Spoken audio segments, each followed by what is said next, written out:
Il suono della campanella ha annunciato anche a San Pietro di Feletto l'arrivo di San Nicolò. Subito dopo il presepe, con l'albero addobbato, è l'immagine mondiale del Natale, anche se legato al 6 e non al 25 dicembre.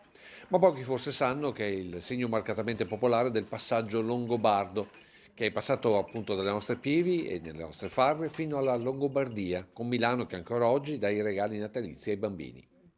Qui tra le colline del Felettano, pur senza asinello, quello che in altre parti chiamano Babbo Natale o Santa Claus è atteso con trepidazione da grandi e piccini. Loro si aspettano tutti gli anni e ci sono degli anziani che se arrivo magari un'ora in ritardo si ricordano che l'anno prima sono arrivato un'ora prima.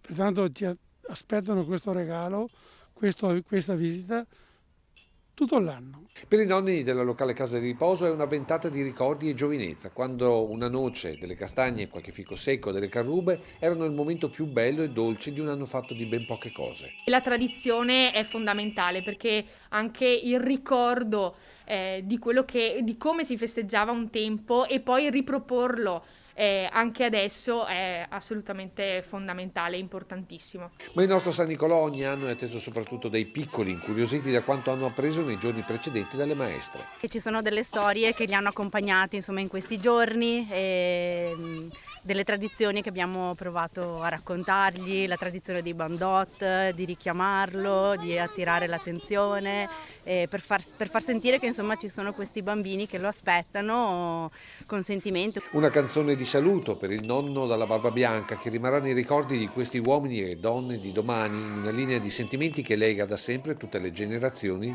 di questi colmelli. Anche questo fa comunità ed è proprio il motivo principale perché si portano avanti queste tradizioni, no? Per continuare a essere una comunità.